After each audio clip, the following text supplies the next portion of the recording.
ঈদ ঘনিয়ে আসায় ফেনীর কামারশালাগুলো এখন লোহা ও হাতুড়ির টুংটাং শব্দে মুখর। সারা বছর তেমন কোনো কাজ না থাকলেও কুরবানির ঈদ আসলে বাড়ে চাহিদা, তাই আয়ের আশায় তপ্ত আগুন আর লোহার সাথে দিন কাটছে কর্মকারদের। বর্তমানে লোহার দাম বৃদ্ধি ও কয়লা স্বল্পতার কারণে তৈরি পণ্যের মূল্য নিয়ে শঙ্কায় তারা। ওয়ালটন টেলিভিশন মাত্র 25,490 টাকায় পাচ্ছেন গুগল টিভি।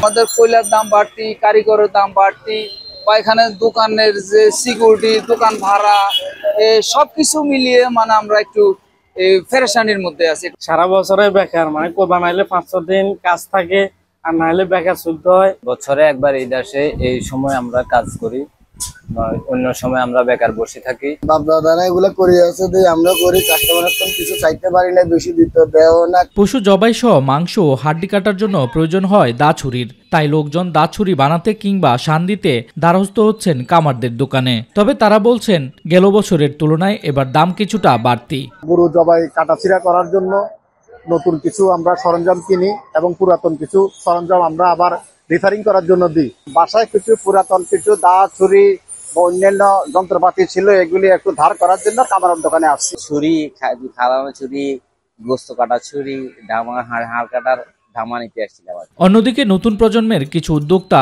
অনলাইন বেচাকেনার মধ্য দিয়ে চালিয়ে যাচ্ছে এই পেশা।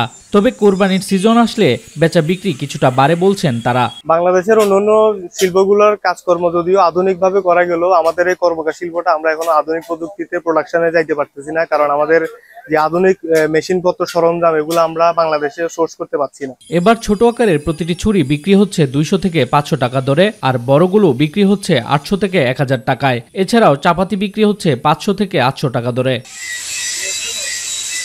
শামস তাবরিজ উচ্ছ্বাস, মাই টিভি নিউজ ডেস্ক।